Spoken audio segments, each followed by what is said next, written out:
Assalamu alaikum dear friends. In this video we will talk about the quicksort algorithm. You know that quicksort is a divide and conquer strategy. Basically it takes big problems and it divides them into smaller problems and solves them. So basically it conquers them by dividing into smaller parts.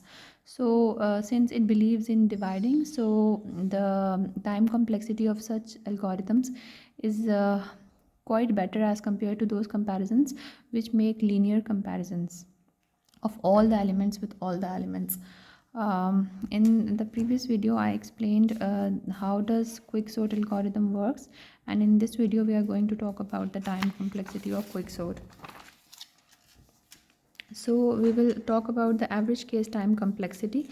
If we have a array like this, and which was divided into two sub arrays, and those two sub arrays were combined together, so we can say that in the average case, if the size of that array was n, and we had a pivot element whose position after first pass determines the complexity. For example, if the pivot was initially over there and after some iterations the pivot moved in the middle, as in the case of this array, which you can refer to my previous video, that initially there was an array which was having a pivot over there, and we performed some iterations on that array, and the pivot came into the center position.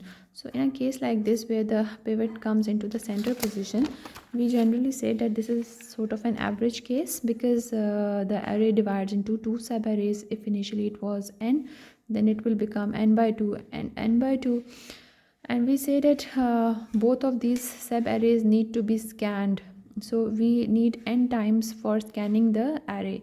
So in this case we say that the final recurrence relationship of such quicksort algorithm becomes, we add these two recursions for both of these sub arrays, to it becomes 2 times of t n by 2, and this n is meant for, because you have to scan the complete array within itself, because you are comparing the pivot with pointer p and pivot with pointer q.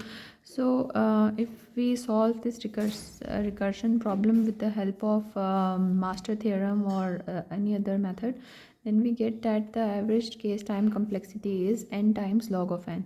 This log of n is showing that the problem is dividing the problem into sub problems, and this n is showing that we are performing n time scanning inside the array.